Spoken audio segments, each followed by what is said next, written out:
Okay, so yesterday we had an issue with the multi-container sidecar container. So first of all, I will explain you what is our today's agenda point. So today we have to take a look on the concept of how to drain a node and what is the concept of drain and cordon. And yesterday we discussed config map. So today we have to discuss the secret. And before starting everything, I will do first of all the empty directory volume we did yesterday. So that POC was not working good. Actually, I was doing something wrong with the bash while do while loop. So this is the exact syntax that we can use, and this syntax will throw the date command output in this file. So we can edit this according to our own requirement, and then another container will read this information. But this is a situation where both containers need to access the same storage. So for that purpose, we will use the empty volume. So what I did, uh, I create this manifest file. And this manifest file, I create, here I create two containers. One is BusyBox. You can use any Linux basic image. Alpine you can use to Ubuntu, Debian, CentOS, anything, because we are just running a command inside this container to generate some stuff. So BusyBox is a type of basic container image that is, I think, based on Debian or Ubuntu.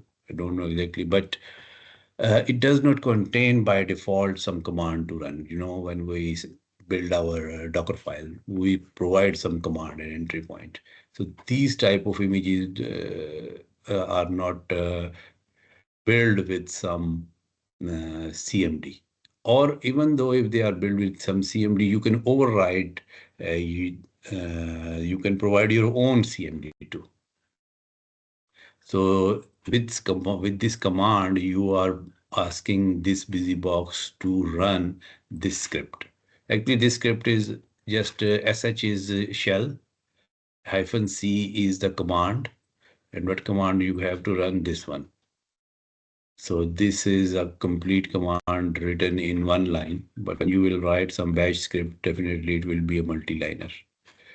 So what is this doing? This is under the data directory. It is creating an index.html file after every 1 second. Okay, I will just change the time to not 1 second, change time to like 3 seconds. And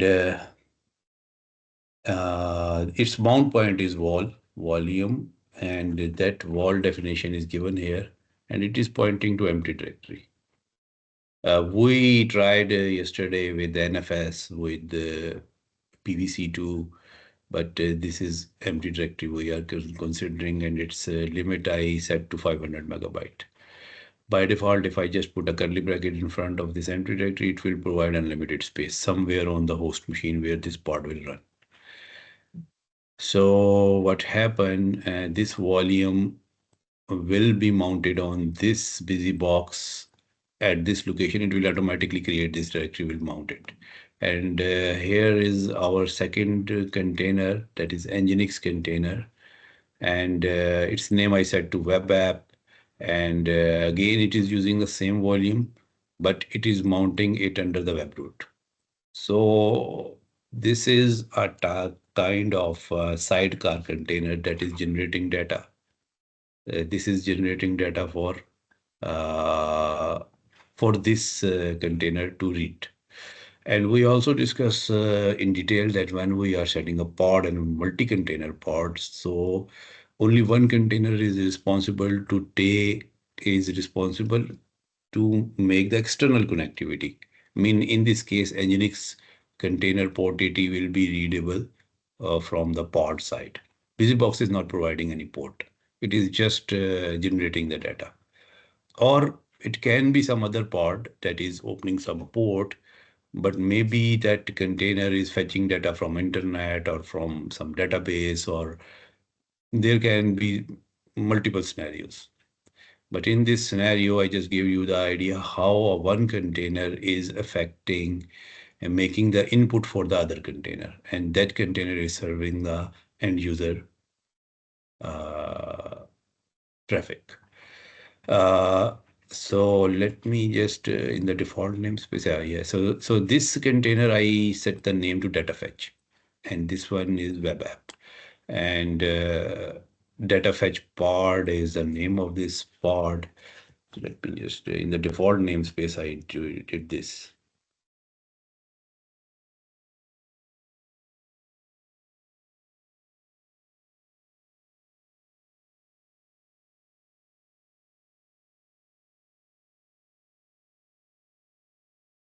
Okay, 2 out of 2 are running, and on which worker node? Worker node 2, it's ready. Okay, so let me just quickly describe this pod. And here you can see there are 2 containers. This container command is override by this value. So let me jump into, or I can simply do a curl to this pod that will expose the port 80 from this web app container. This is the, I do IP of this container since I am working from my master node. So this IP is reachable to me. And you can see after every 3 seconds, this index.html file is updating. I just do a port forward.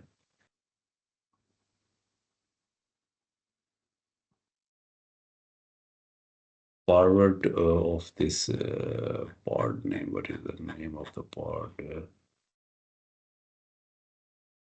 On my machine, some random port pointing to container port. I open this in my browser.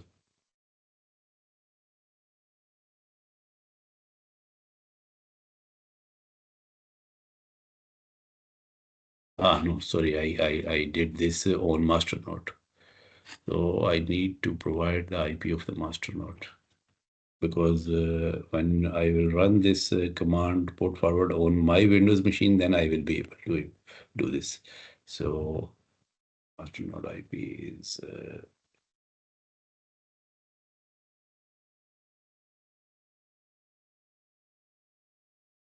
or I can do from here CMD.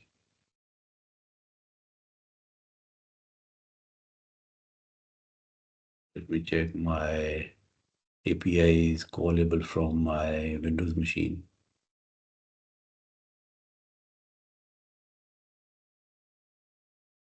It's working. I will use this command from my Windows.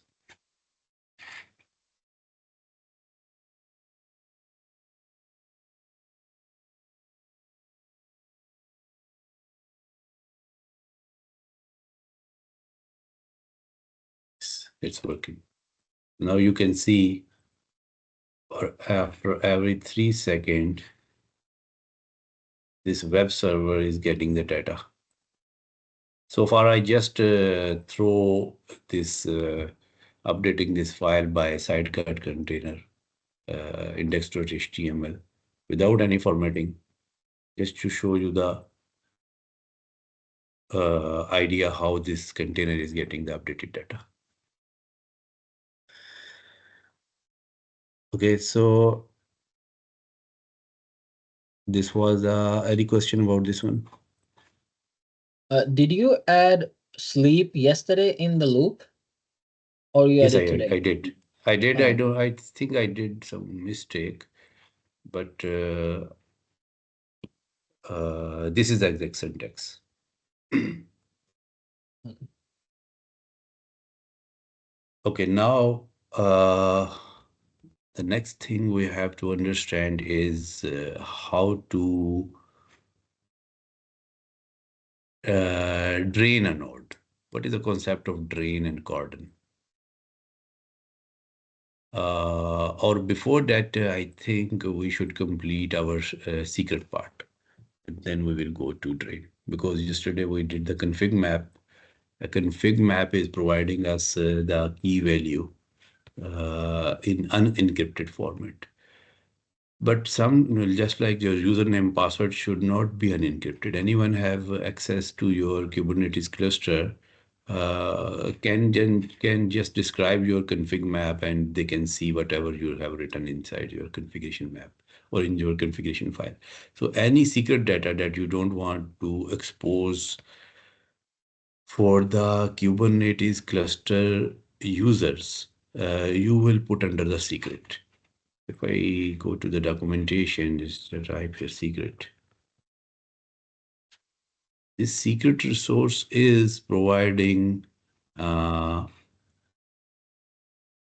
everything transparent, just like config map. Its behavior, you can say, same like a config map, like saving the key value data in the etcd database, but its concept is basically the encryption or decoding of your data. A secret is an object that contains all small amount of sensitive data, such as a password, a token, or a key, such as information might otherwise be put in a pod specific on a container image. Okay, secret means that you don't need to include confidential data in your application node.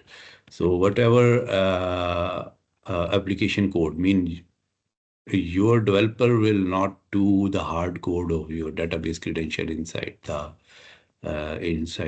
code. Whenever building the new image with the code, they will not save the username, password, database port, database IP, whatever database credential are. Any token they are using to connect with the external API services, they will not use straightforward in the code or they will not use as a inside some environment file.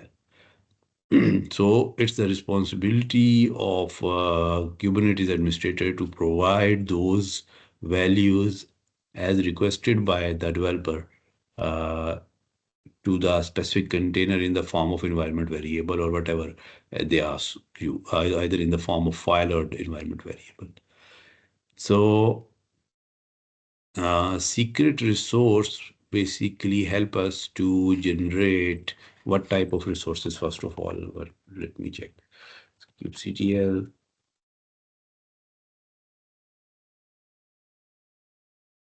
create secret hyphen hyphen help. So basically you can save what type of data in secret. There can be a generic mean any key value based key value or file, just whatever we did yesterday. So for example, I go to generic hyphen hyphen help. So generic is giving me, and then you have to provide the definitely a name of the secret you want to create, and then type means straightforward string you are going to save in this secret. You can dump your whole file that is containing confidential data. And then the name of the file will be key, and then the path of the file will be source. And from literal yesterday, we looked this issue with this literal value in config map that this is straightforward key and value. This can be some username, password, DB, IP, DB port, uh, pool size, whatever required by the application. Dry run, it will do. So generic has this scope of work. And if I look into the other stuff that is managed by secret is TLS. TLS, transport layer security, like you want to save SSL certificates, public and private keys. Uh, so public, you don't want to save those public and private keys in config map, and you will map that config map to your application or wherever needed to provide the SSL connectivity of your application. So you will save your, because you know the SSL certificate are working on two file, public and private keys. So key certificate file and key file. So key file is confidential. Certificate file is publicly reachable. So key file you will not save openly in your etcd database without any encryption. So that purpose you will use the TLS, the type of uh,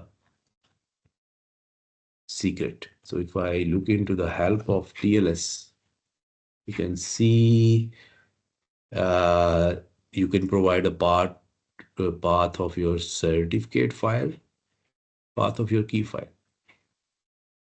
Okay. And then it will dump into your secret. And what else we have? The third type is Docker registry. So far, what we wrote in our manifest files, in our deployment, daemon set, replica set, stateful set, straightforward pod, we actually use a simple Nginx image or HTTPD image or Tomcat image that is publicly available from Docker Hub. But if you are working with the image that is not publicly available, so you know what we did in our Docker pod when we pull the image from the private repository. So we must have to we use the Docker login command and then the URL of our repository registry. So that register, if your image is secured by the private registry, you cannot pull it without credentials. So in that case, what you will do, you have to create a secret of type Docker registry, providing some name, and then the username of your Docker registry, the password, and the email associated with your registry string, and from file key source. I don't know exactly what this one is, but these three values are mandatory. Okay. So for example, your registry is on AWS, your Google, wherever it is. So in that case, you will tag your image name with the name of your registry and then slash the name of the image. So image will guide when you will put that image name in your manifest file, that image file will guide from where it has to pull. And this secret will be used, will you have to then provide inside your inside your manifest of pod or deployment or whatever you are using as a secret. So we will do this exercise, but so far we just have to make an understanding how you can create the secret and how you can use this secret inside your applications. So let me just quickly start with a generic secret, and secret I want to create with name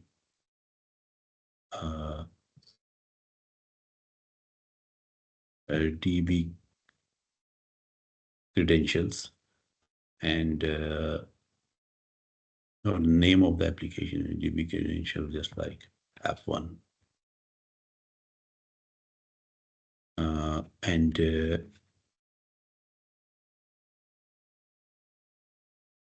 It's key value based. I can use something like username.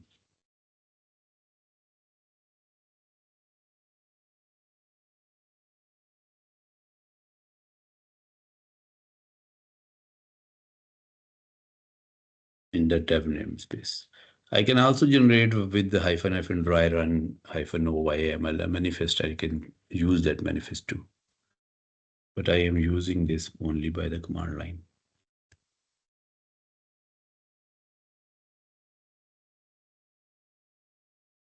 So in the dev namespace, I can see it's opaque. You mean whenever you are using a generic type of secret. When you will use TLS and Docker, the container registry secrets, its type will change. So data 2 mean there are two encrypted, not encrypted, encoded values inside this secret. If I do a describe to this secret,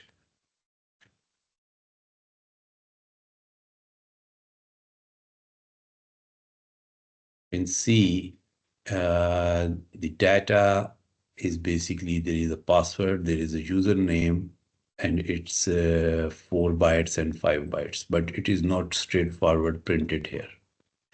But if I do,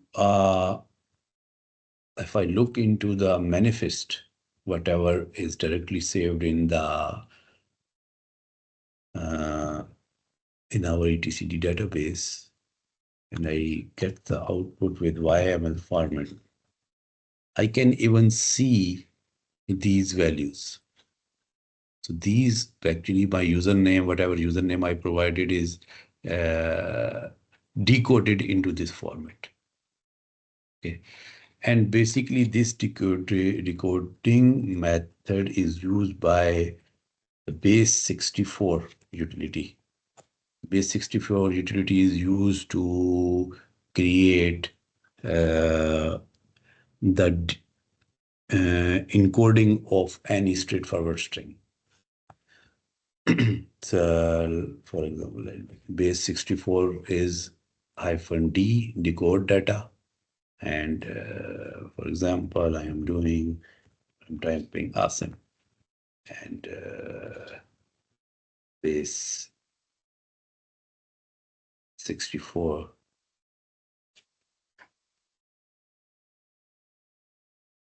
So this is the decoding of my JA only.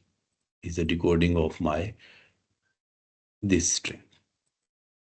Sorry, this is decoding. Sorry, info for the encoding. They will use to encode. This is D is for decoding. For example, I want to decode this value, whatever I fetch from. You can see this value is actually 1, 2, 3, 4, whatever I provide in the command line.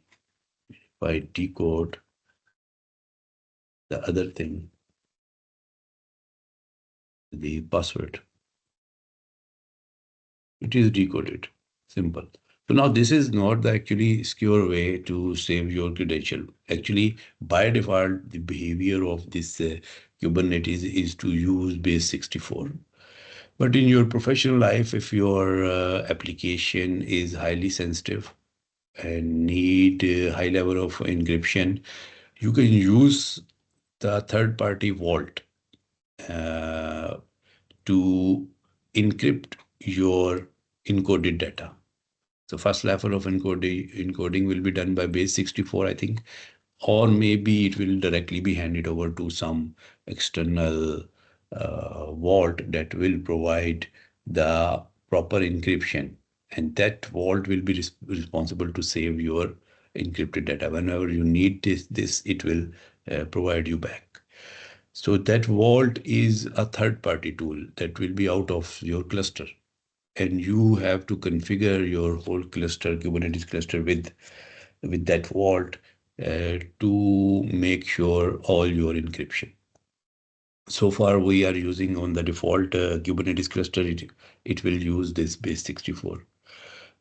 So there are some professional vault providing services by cloud providers. Whenever you will set up Kubernetes cluster in cloud, they will give you the those vault services. And on-prem environment, you can use vault like HashiCorp Vault. Just take a look on HashiCorp Vault for the get the idea.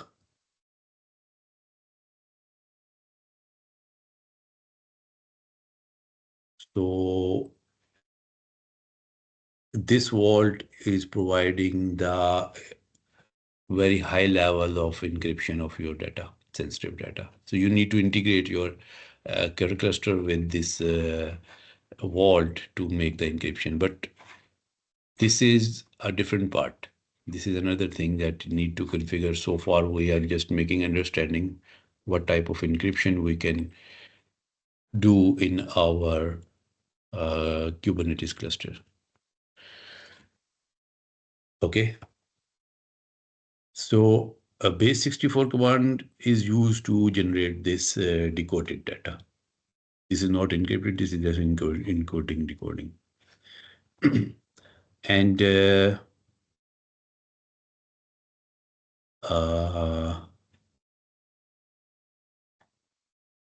okay, so what we did, we generate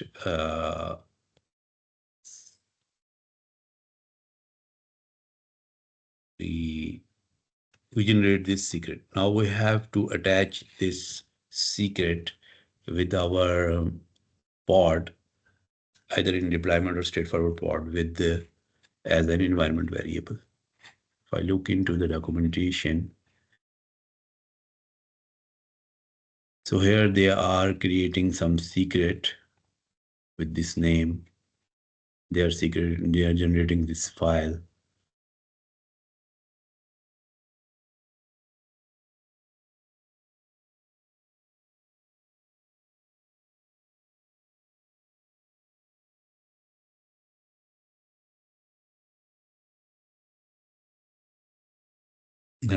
Here all the list is given.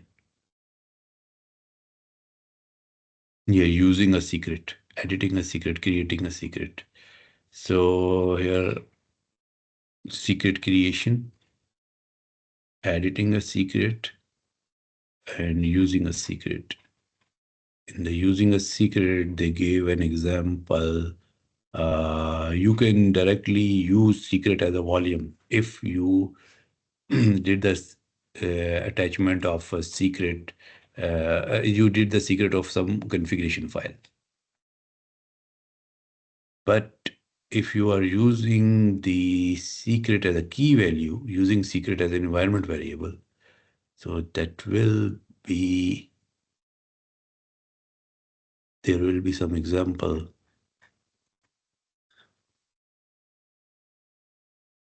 Secret in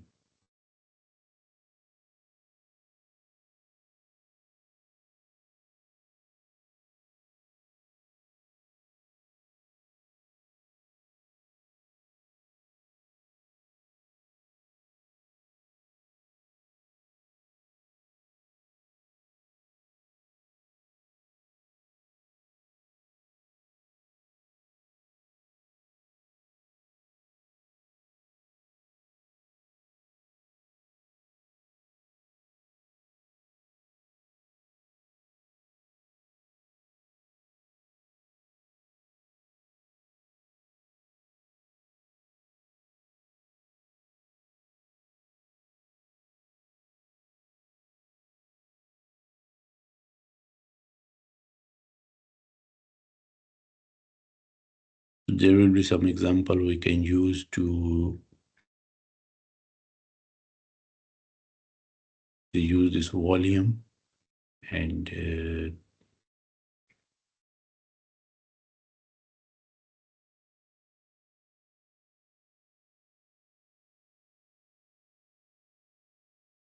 yes, this is the example where we have to, this is the environment variable we want to declare with this name in our pod, and the value will come from secret reference, the name of the secret, and the key given inside the secret. So we have two keys. So we will use this example. And let me create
so this is the name of the secret, and this is the key from the secret we want to get and save in this variable. And when I do the describe,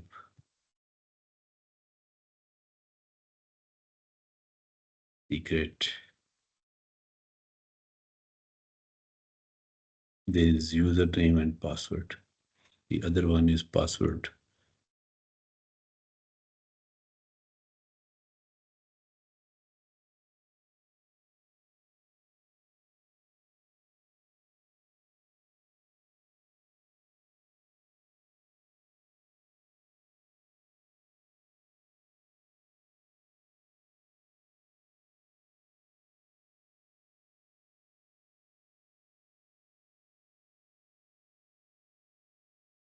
This can be in lower letter too, but normally the in our Linux environment variable, we are declaring in caps.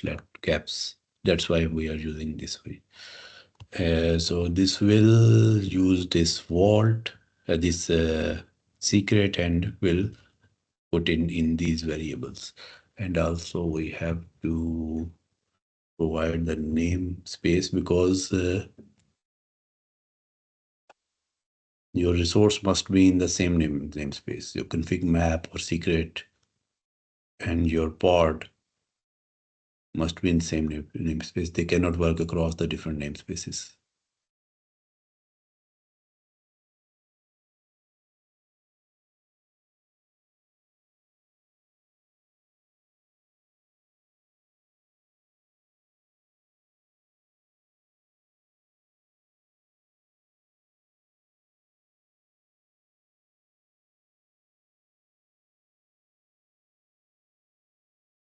I think there is some deployment is also running. Deploy. Just delete this deploy.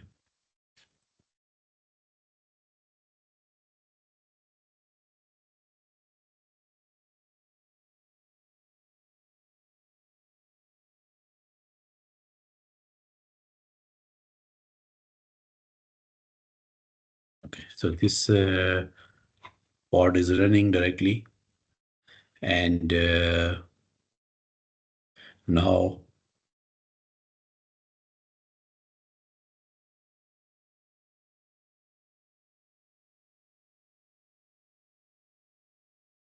environment variable, and I can see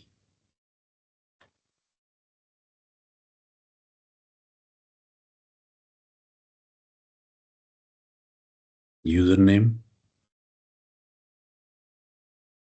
and password. These two variables are declared. So similarly, you can create as many key value within a single secret or multiple secrets you can use to, and you can do attachment in the form of environment variable. Okay, the next thing is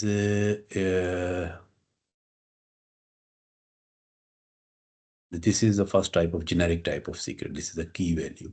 The other type is you can also do the encryption of your whole config file. Yesterday, what we did, we default.conf file we created, to modify the port number, default port to this one, and we throw this file as a config map. So let me just quickly create this file.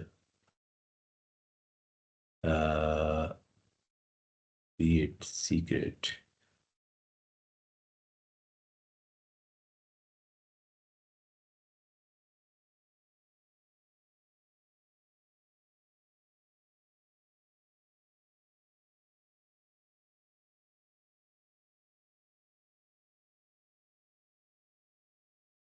From file, and I want to use the file name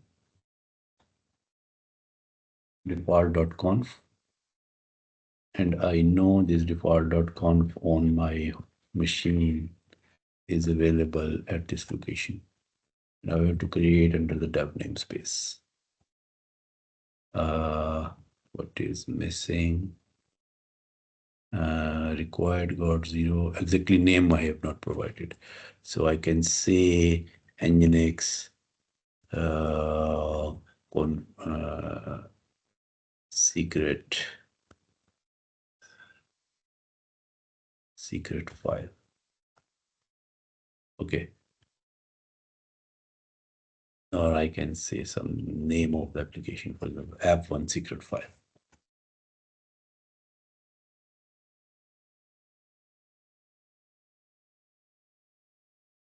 The dev namespace. This secret file is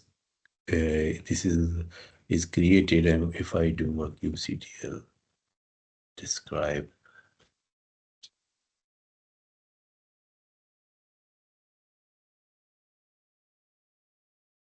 dev, so you can see it is a 1097 bytes of encryption is done. If I do not encryption, decode encoding.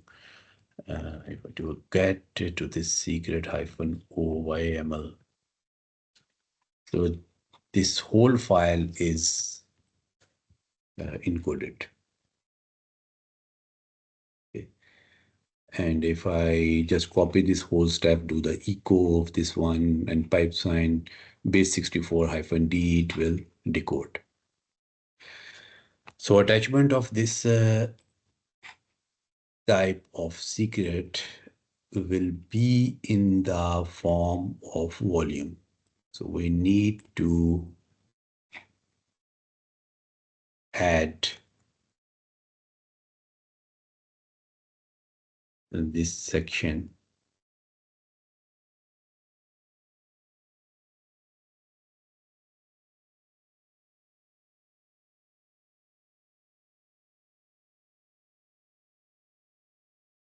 In this section, what I have to provide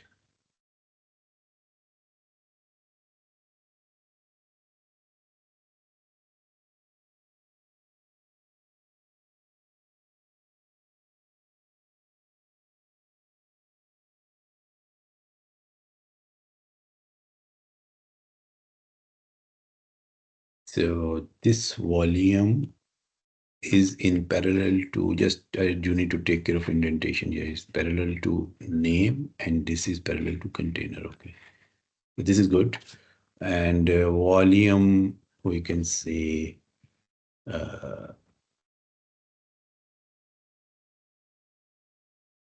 secret data. Same name I have to put here. And where it will be mounted, We know it's under the etc/nginx.conf.t. This path is used as a configuration file for the default.conf nginx file. And it will come from which secret, get secret.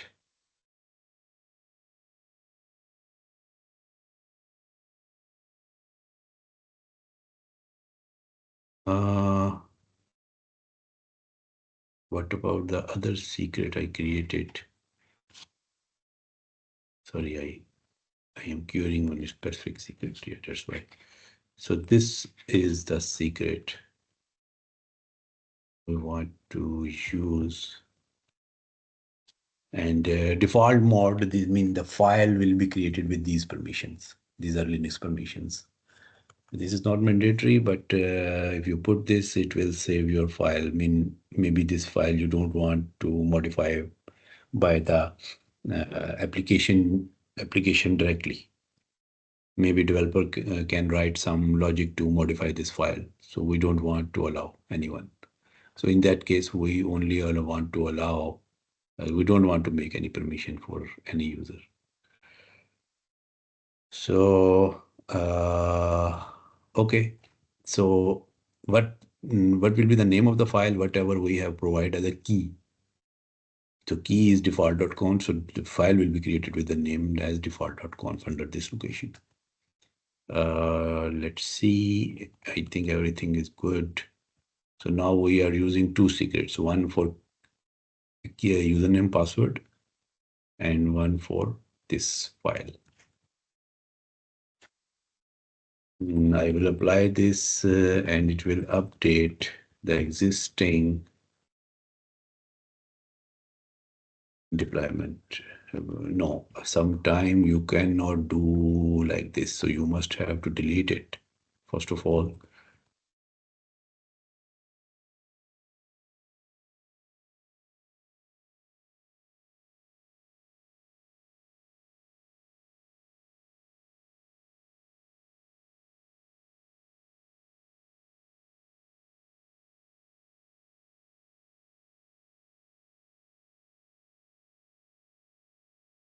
okay, it's running. kubectl execute it.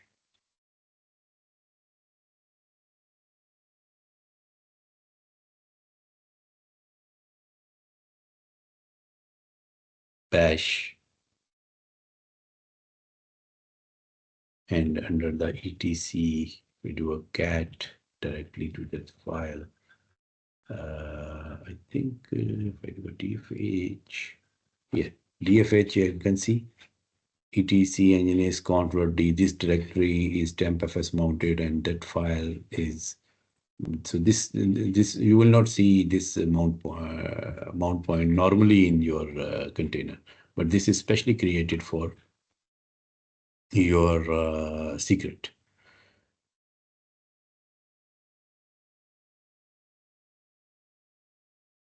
Default.conf file, yes, port 8080. Okay, so this is provided by the secret, and obviously environment variables are already there. Type just env.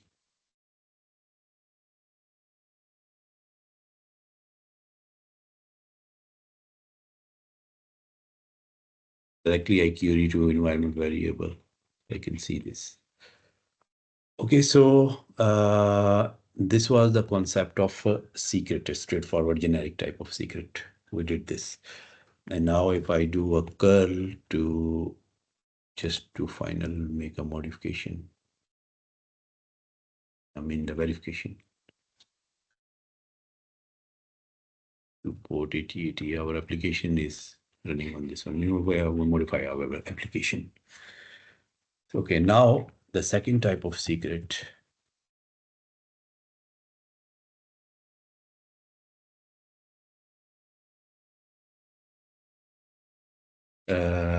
is Docker registry.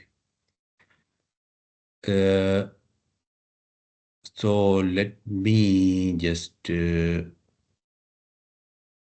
create, first of all, let me check my Docker registry, Docker Hub. Docker Hub is,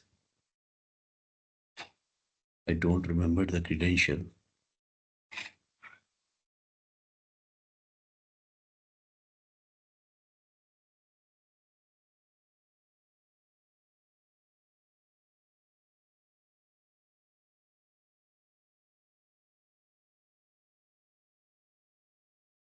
Obviously, this is my password. I will change this after this video, but so far I know this is my password, and I know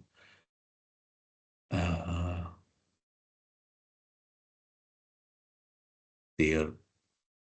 This is not a paid account, so all the images are public. Only one will be private. I remember I created. It's this one. So this is not pullable. If I do something,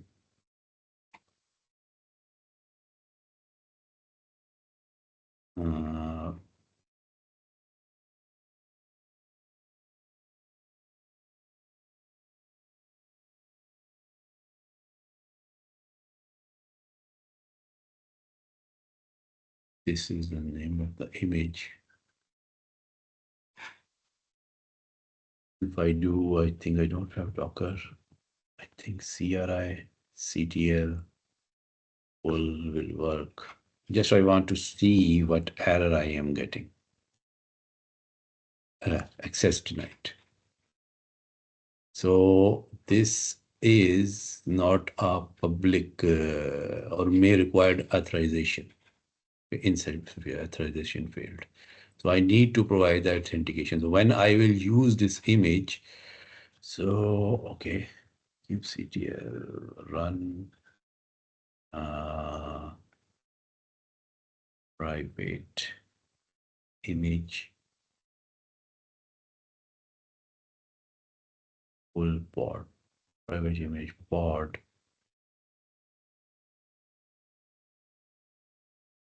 Name of the image is this one.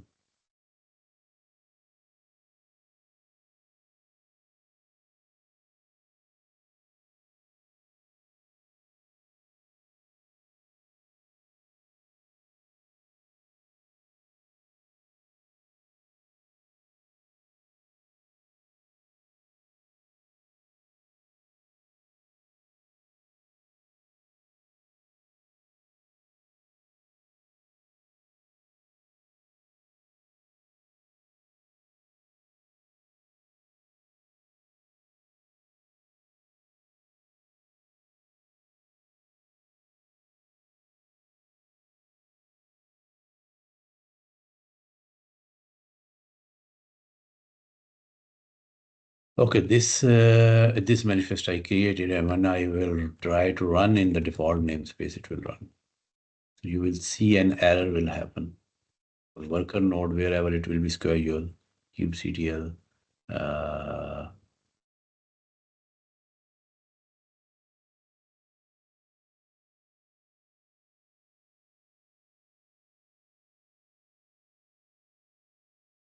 Was created.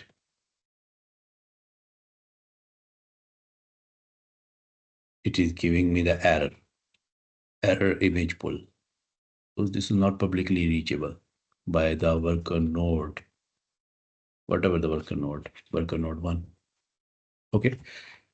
Now let me just take a look on the logs.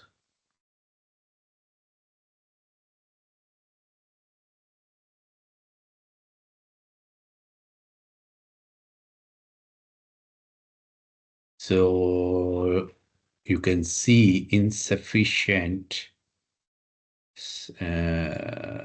scope authorization failed. Okay, it tried to pull from docker.io.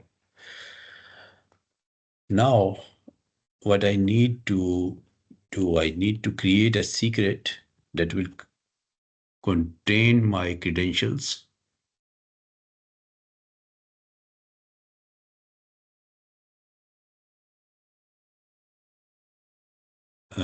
Yes, this image I have to provide a secret. So For that reason, first of all, I will create a secret.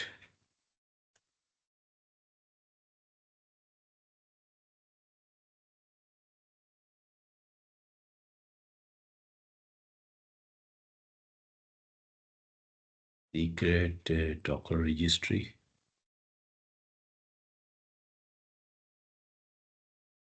And I can say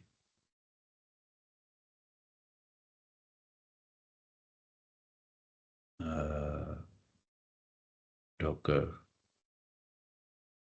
auth secret. And other thing, I need to check the -help.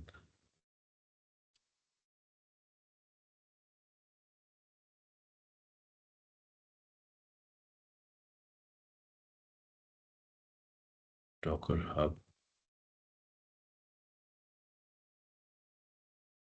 authentication and username. My username is this one is my username. Password.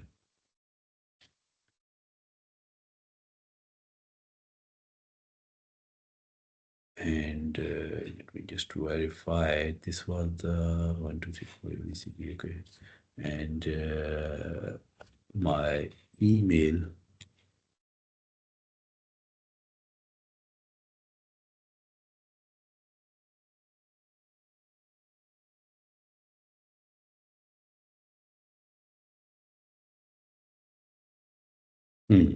And in the dev namespace, I need to create.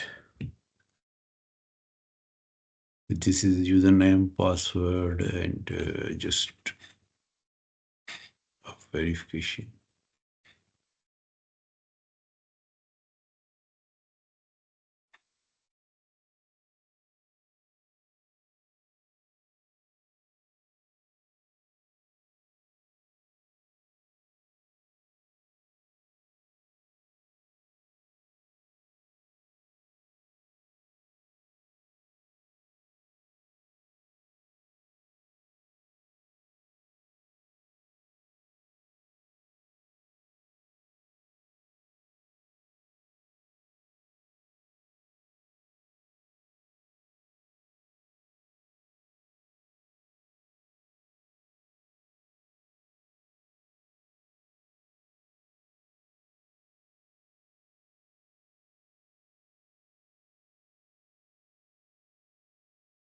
So you can see its type is changed.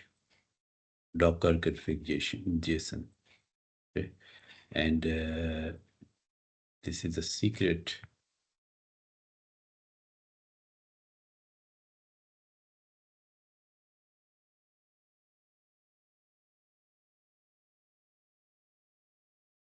And it contains 115 byte and all the information is saved. If I do get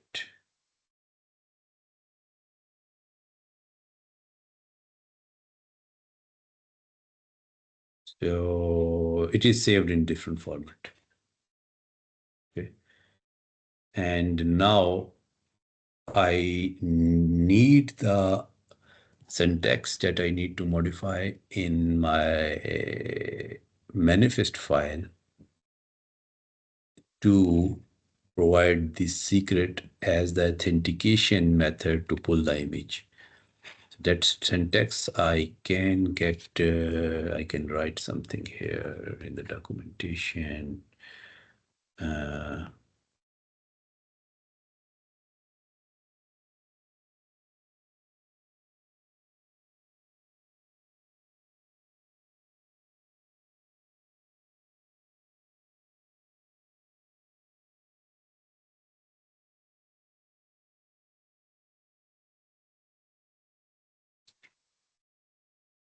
Pull an image from private registry. Okay, so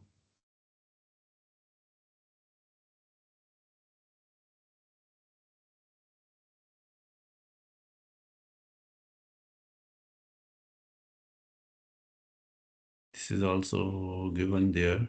And in the secret part, I think it is also given there. Pull an image from. private registry.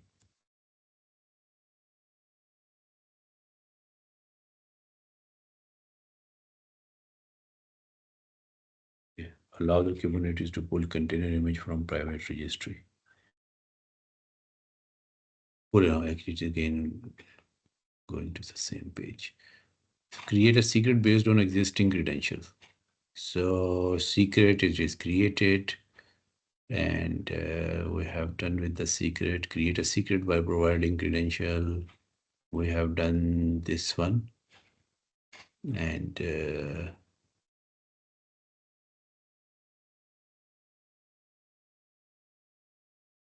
what? Yes, image. We just need to add this one in our manifest.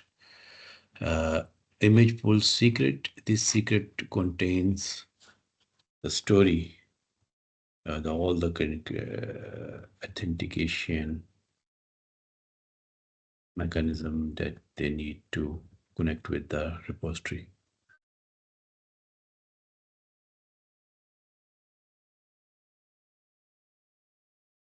So I just need to check the indentation. It's parallel to container. Okay.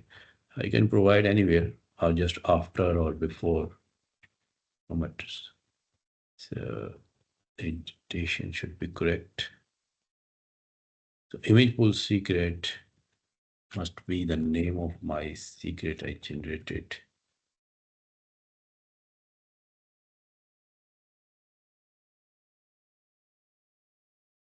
This is Docker Hub authentication.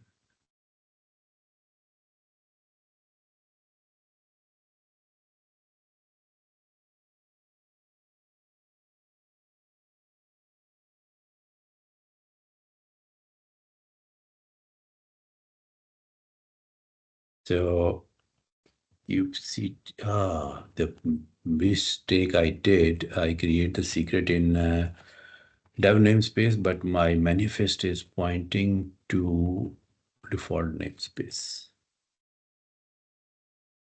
Namespace is diff.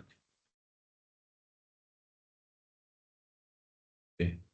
And qctl get part. I need to delete this part.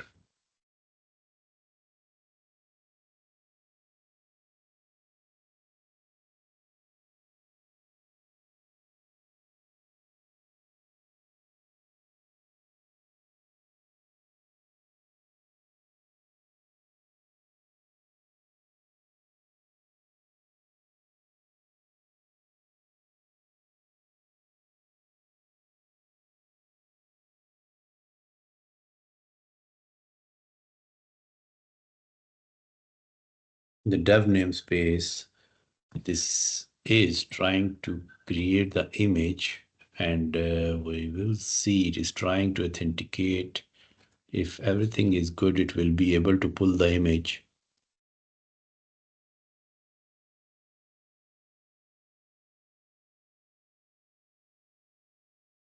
Yes, it's running now. Okay, so if I get pod hyphen white, private, yeah, private image, it is running. And if I just do a curl, I don't know exactly what application was inside posted. I believe it's on port 80, yes. Only in the index.html it is written you are done. So this was the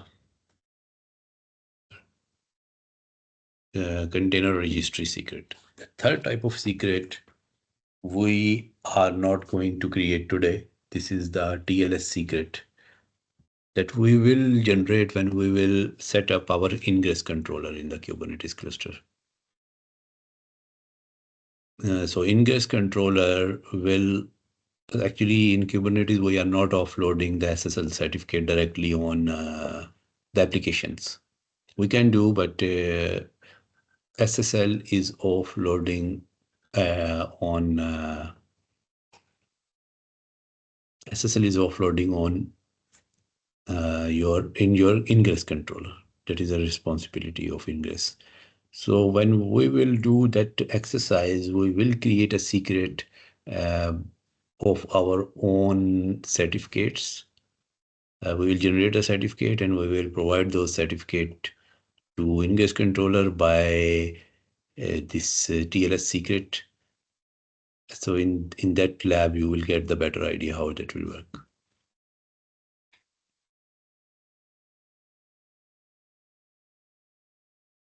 So now we are done with the secret part.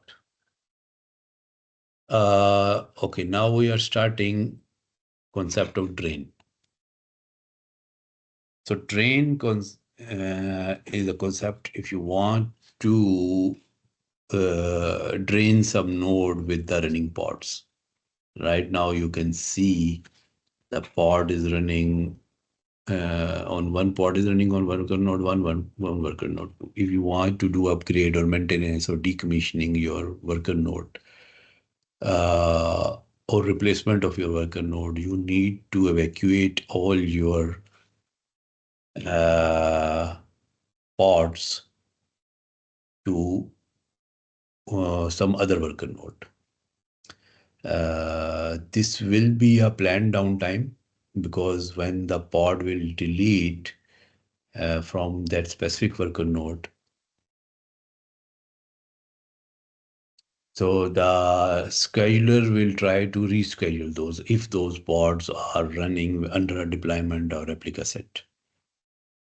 If that is a straightforward pod, that will not be created automatically.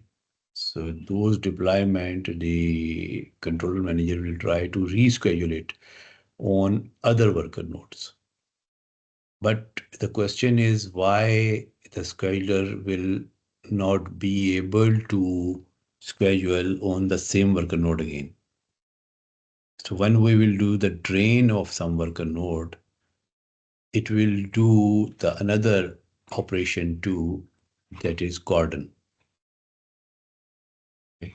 So we need to understand these both concepts that so that you will be able to understand how to drain any pod, any node when you want to do some upgrade or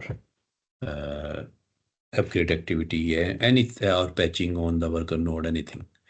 So let me just take a look if we have some deployment. Let me first of all delete these pods.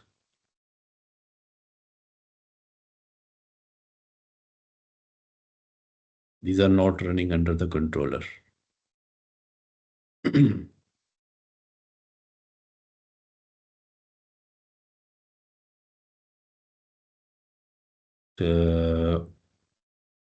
Okay, let me check. I think we had,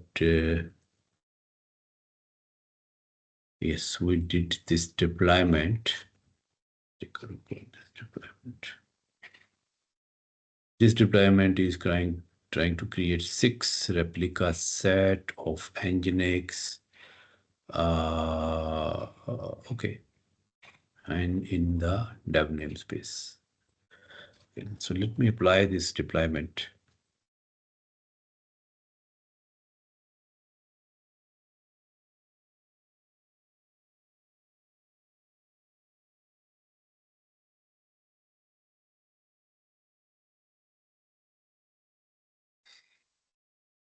So 6 container will be up and running, and if I get the pod, 6 out of 6 are up.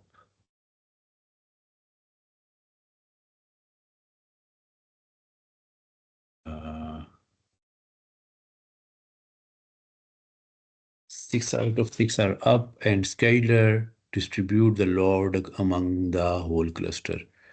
One is going to master node. It should not be. The master node is not responsible to run this your application load. Why this is happening? There is a reason. I will show you. Worker node 1, worker node 2, it's mean worker node 2 has 3 containers, worker node 1 has 2 containers. So for example, we want to do some evacuation on worker node 2. So kubectl train, I want to do the worker node to train. This will drain all the nodes, all the pods running on this worker node except the the the daemon sets. You know, the behavior of daemon set is to run a pod on each node.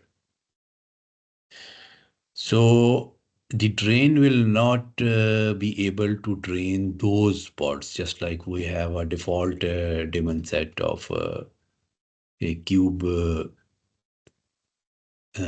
proxy. And some application pod, maybe some application, and we also have a daemon set of our CNI, that is Calico, to deploy the virtual switch on each worker node. So you will get an error that unable to drain node due to error cannot delete daemon set manage pod. So drain does not have the tendency to clear the pod that are associated with daemon set. It can do for the deployment related or replica set. So if I look into the pods are still running. It means the operation is not completed. So what I need to do, I need to add this switch. I mean, just leave those daemon set related pods and do for rest of all pods. So it will just terminate all the pods running not under any daemon set. So you can see it is evacuating pod. Okay. And now if I get the pod, so you can see these three pods just 8 seconds ago are rescheduled to worker node 1. Previously, those were on worker node 2. So now we successfully relocated our application pod to all our application pod that are running under the deployment to worker node 1. But still, if I get pod not in the default name of all namespaces, and I just do a grep to my worker node 2, I can see still the Calico and kube proxy, because this Calico is a daemon set. kubectl get daemon set. So Calico node and kube proxy are two daemon set running. That's why this is still running. This is safe. Now we can shut down this worker node or up to the patching or whatever, because these two are not affecting the application. These two daemon set pods responsibility is only to provide the CNI for this worker node. And this proxy, kube proxy responsibility used to create the service level of IPs and the node port or external connectivity of the pods running on this worker node to the external network. It's mean if we unsafe shut down these pods, it will not affect our application, because now our application is safely running on the other worker node. So now you can do any activity on this worker node too. The Kubernetes variant update or whatever you want to do. Now, how this happen? And the question is why the scheduler again not apply, meaning the schedule can reschedule the terminated pod again to the worker node 2. So there is something happen special on this worker node 2 due to this train command. So this train command did actually two activities. First one is the termination of the pods. And by taking the leverage of controller manager, we reschedule the pod. And the second thing is it provide a cordon on this node. So if I kubectl cordon, so cordon will basically mark node who as unschedulable. So when you will do the drain, it will also do the cordon. So cordon mean it will mark to this on this worker node to not schedule any further workload on this node. So how this is happening? To understand this concept, we can directly do a cordon to any node, but cordon will make sure that no further workload will come on this worker node. Okay, this will make a boundary against this around this node, and the scheduler will not be able to send any workload on this node. But existing pod will remain active. No further workload will come. But drain did the termination of pod as well as cordon. So how can I see this node is cordon? So if I do a kubectl describe node, so this will do a description of all the nodes. Let me get node. So I have 3 nodes, and you can see this is ready, but scheduling disabled. It's mean Cordon is done successfully. But what is the functionality of this Kubernetes cluster that did this on the backend? So if you look into any of your, this is my worker node too, and there is a concept of taints. So taint, in the taint, you can see the taint is set to node Kubernetes IO unschedulable, no schedule. Okay. And if we go to worker node 1, this is our worker node 1, and its taint, this is worker node 1, and its taint is none. And if we look into our master node,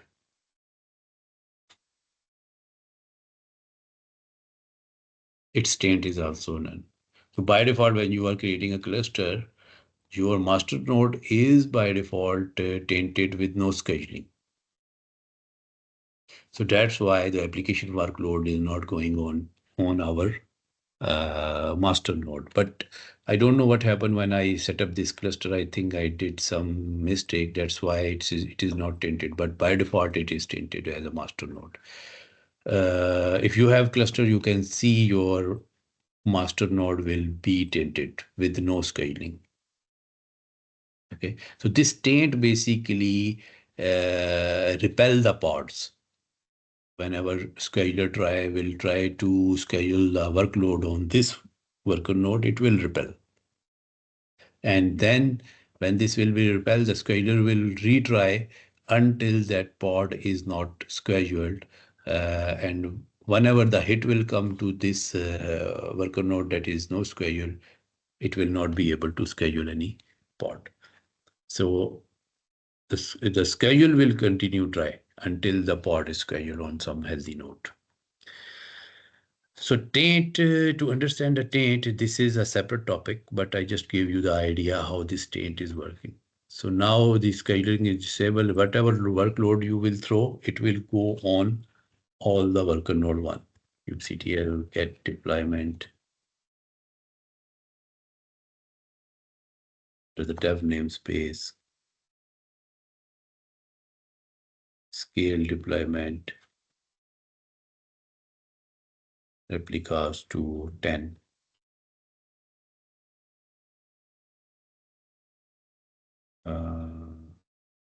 Scale, sorry, the name of the deployment, I will look for it.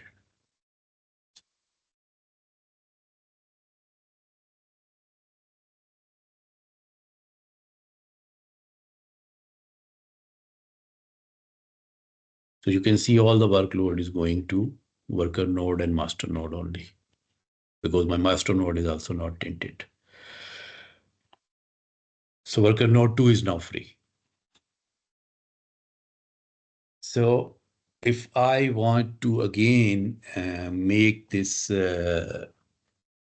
worker node 1 as with the kubectl get nodes, and I want to remove this cordon, so kubectl uncordon worker node 2, sorry, worker 2. I want to uncordon, uncordon, spell mistake. And now if I get, you can see the scaling disable is removed. And if I do kubectl describe node, worker node 2, DSCR. So its taint is again set to none. Okay. So, but uncordon is a command, but there is no command like undrain, like did the drain. There is nothing like undrain. Drain will just clear your workload on that node. Okay. So then if you want to reschedule your load to worker node 2, now you can do the uncordon. And now when I will do scale up of my application, so scalar will try to, scalar will try to schedule further 5 pods, and definitely our workload will go to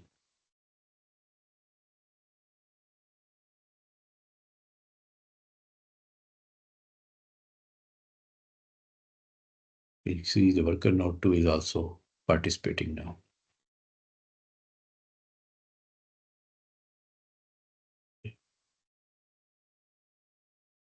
So I just scale down to 1.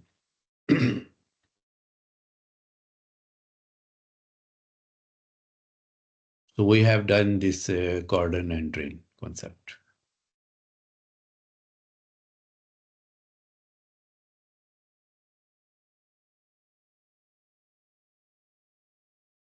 Okay, we are just taking 2-3 minutes break. And after break, we have to understand the concept of this taint. What is this taint and toleration concept?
So we are resuming now.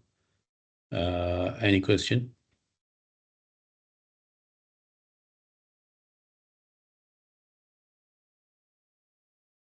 So now we have to look into the concept of taint and how this is working. So taint and toleration is very important concept in cluster. It is helping to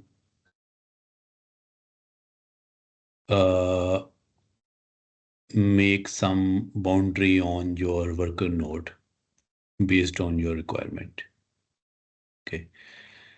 So taint you can do with this command line kubectl taint any node name, and then you can provide any key, any value.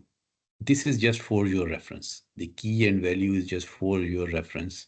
You can define any explanation in this key and value, but this value is static. So you can do no scaling taint on this node by this command line. And if you want to do an untaint, so you just have to recall the same command with a hyphen at the end. It will do the untainted. So there are three types of taint you can apply on your worker nodes. First of all, I will give you the idea of what type of here. The above example use effective NoSQL. Okay, just a minute.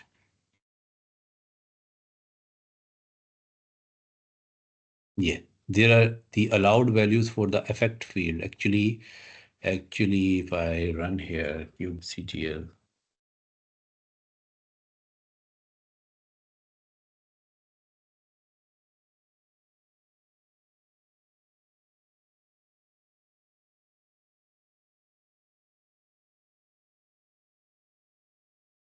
so I want to taint. So now the taint node name, and then key value, and then taint effect. Okay, so there are three types of effect you can use. One is no schedule. Those three type of effect are no execute, no schedule, and preferred no schedule. So when you will do a no schedule, no new pod will be scheduled on the tainted node unless they have a matching toleration. Toleration is a different story we can add in our pod definition, but any pod that will be scheduled by on the that worker node will be rejected. Pod currently running on the node are not evicted. Mean if you taint any worker node that contain an X number of pods running workload, so if you do a no schedule taint on that workload, on worker node, it will not make any effect on the existing running pods, whatever workload you have done, but it will deny to schedule the new pods, new workload. Okay, okay, then no execute. This affect pod that are already running on the node as follows. Mean if you set the effect when you are doing a taint and the effect, this effect, you set to no execute. It's mean pods that do not tolerate the taint are evicted immediately for that tolerated. So it means that your existing workload will also be evacuated. So same thing happened when you did that drain. So drain actually apply the no execute, and no execute expel all the pods from that worker node, and then also apply the no schedule so that no new workload should also become. And then preferred no schedule is a preferred or soft version of no schedule. I mean, no schedule and preferred no schedule both are same. The control plane will try to avoid placing the pod that does not tolerate the taint, but it is not guaranteed. I mean, maybe if multiple hits are coming to this worker node, maybe there are chances some pod could be scheduled on this worker node. Okay, so this is me. You can say depends on some algorithm running on your Kubernetes. So now let me do a taint to my master node to no schedule. That is not by default kubectl. I will do a taint to my master node with some key value. Here I can say master node and the name of the master node I can use. Or master node, I can say no app workload.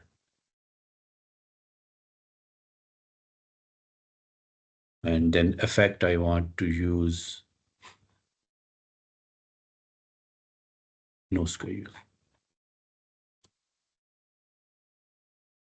I think I did a mistake. Name node, name key value. Yeah, key and value is equal to equals. And then no schedule in colon. So now my master node is tainted. And if I get kubectl describe node, master node, let's look into the taint. You can see I set my own taint. Now if I will do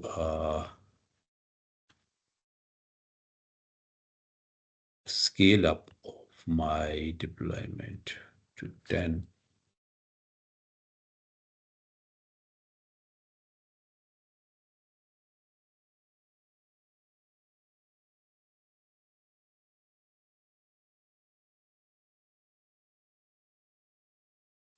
it is not going to my master node. I think this was already scheduled on master node. So if I delete this, yeah, this was 25 minutes ago.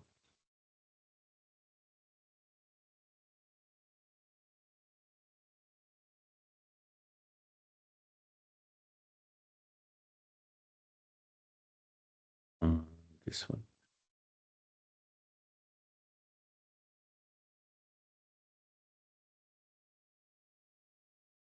It is recreating on worker node 1. Okay. And so we can do like this. And if I want to untaint, so there is no command like untaint.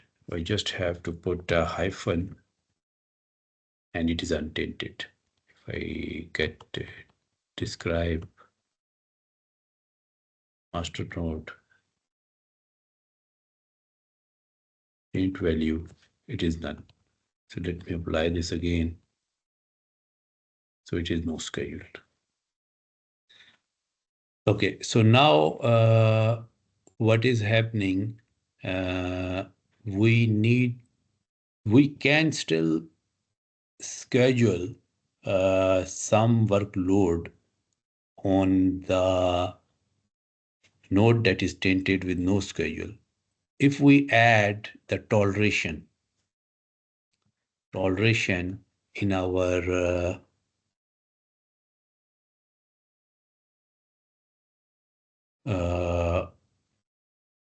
in our pod to schedule with some key value and effect.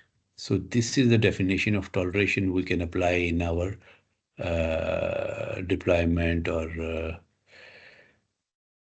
toleration second is 36 seconds. Example use cases. Let me just have some proper example, but I think we can put, I just want to see the indentation. Yes, this is a toleration. Key operator and effect, and I am using key and value both, and effect no square.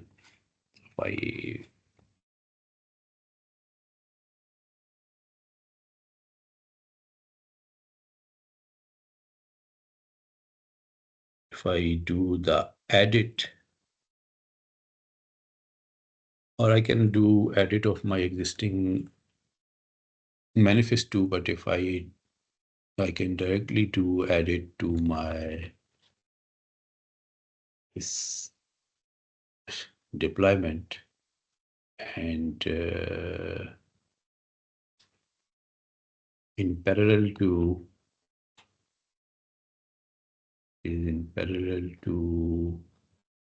container.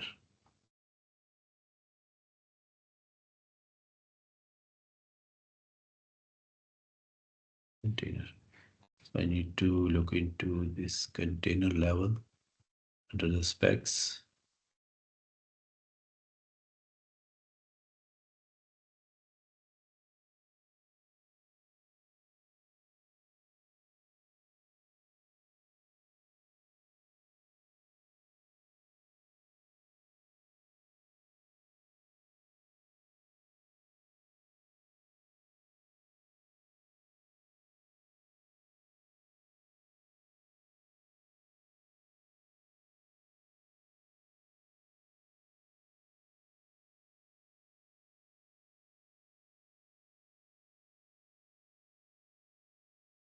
Okay, the key equals to value and no schedule. Now I need to look the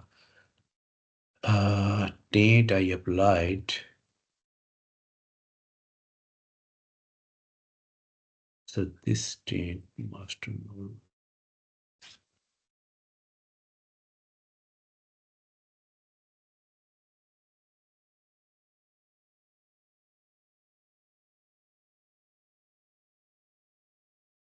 This is not saved. Yes, this toleration, it automatically. Sorry. This is the key equals to, this is the value.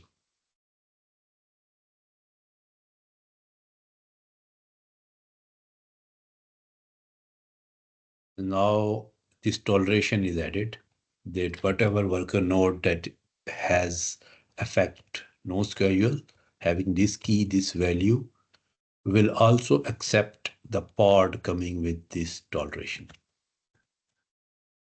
So I did this deployment edit, and I can scale the scale command I use. I can scale to, for example, 20. First, I will scale down to 1.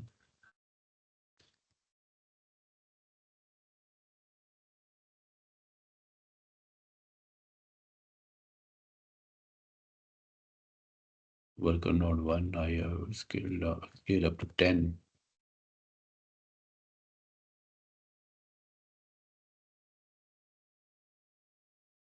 You can see it is scheduled. One is scheduled to master node. Second one is also scheduled to master node because the toleration is available. The workload is also distributed to master node because I add this special toleration.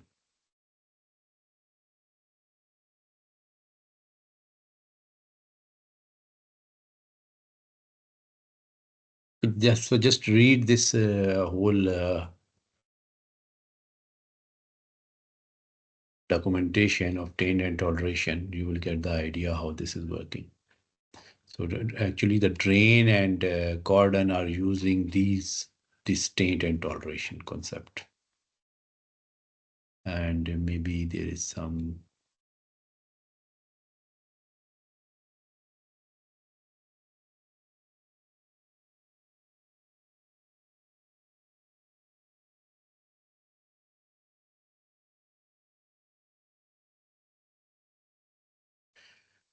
Okay, so we are done with this taint and toleration. So we are done for today. In tomorrow's session, we will do the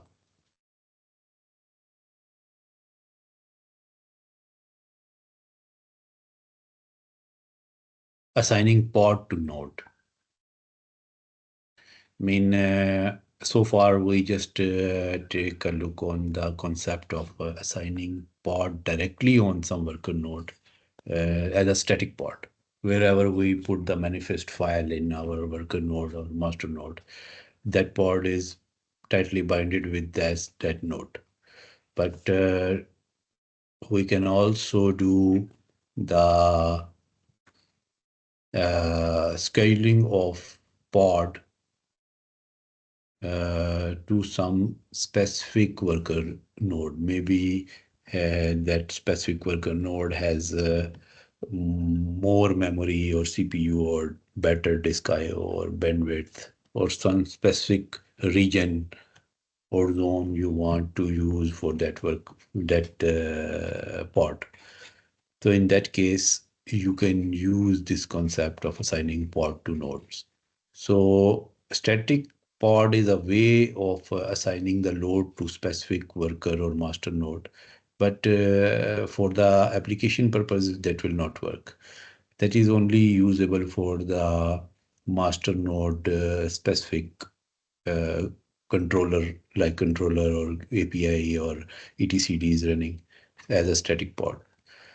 But your application workload you can distribute among your worker nodes by using node selector, node label, affinity, anti-affinity, node name, pod, topology spread constraints. So these are different concepts we have to understand.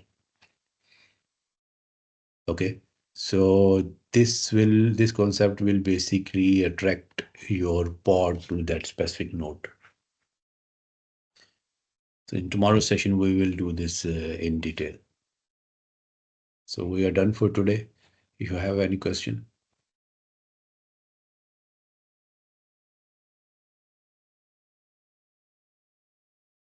So if you are good, we can close this session. So we'll resume tomorrow.